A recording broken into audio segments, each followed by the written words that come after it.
అస్సలాము అలైకుం రహమతుల్లాహి వబరకాతుహు. దైవశాంతి అందరిపై కురియుగాక.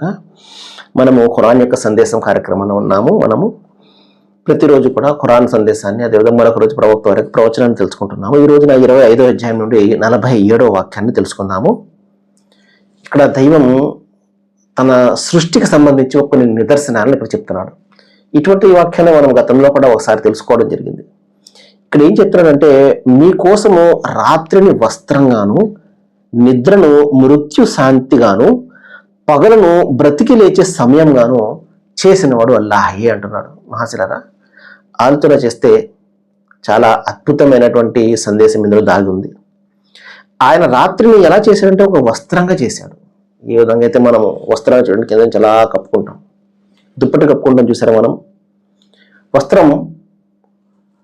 వస్త్రం సహజంగా వస్త్రం వెనకాల అసలైనట్టు యథార్థత దాగి ఉంటుంది. కాబట్టి మనకు కనబడే ఏదైతే ఈ పగులు రేయి కనబడుతున్నాయో దానికి వాస్తవంగా యథార్థత వేరుగా ఉంటుంది. భూమి తన చుట్టూ తాను తిరగడము, సూర్యుని చుట్టూ తిరగడము, తన చుట్టూ తాను తిరిగినప్పుడేమో 24 గంటలు ఏర్పడము, సూర్యుని చుట్టూ తిరిగినప్పుడేమో అదేమో సంవత్సరం ఏర్పడము, ఇదంతా వాస్తవంగా జరిగేది. కానీ మనకు అలా కనబడదు కదా. ఉదాహరణకు చంద్రుడిని ఒకసారి చూడండి, వెన్నెల చంద్రుడిని ఎంతో నిండుగా ఎంతో అందంగా కనబడుతుంది కదా. వాస్తవానికి అలాగ ఉందా? అది కాదు కదా. మనం అక్కడికి వెళ్ళి చూస్తే అది అలాగ ఉండదు. కింద భూమి అలా కనబడుతుంటుంది మళ్ళా. సో ఏదైతే మన కంటికి కనబడేది వాస్తవంగా అలాగ ఉండదు. దైవం అదే చెప్తున్నాడు, మీకోసము రాత్రిని వస్త్రంగాను, నిద్రను మృత్యు శాంతిగాను చేశాడు. నిద్ర, స్లీప్ ఈజ్ హాఫ్ డెత్ అంటారు. మృత్యుకు సోదరి అని చెప్పేసి నిద్రని చెప్తారు. మన మనస్సు ఎక్కడికి వెళ్తుందో తెలియదు ఆ నిద్ర పోయినప్పుడు. అదే అంటే ఒక విధంగా చెప్పాలంటే చనిపోయినట్టే. ఏమండి, ఆ దైవం తెలిస్తే మళ్ళా లేస్తాం.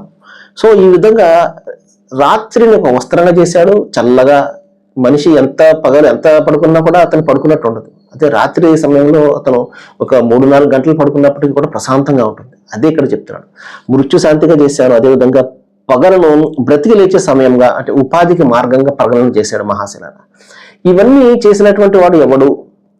ఆయనకు మాత్రమే మీరు దైవంగా మీ యొక్క మనస్సులో స్థానం ఇవ్వండి, దైవంగా గుర్తించండి, మీ సృష్టికర్తగా గుర్తించండి.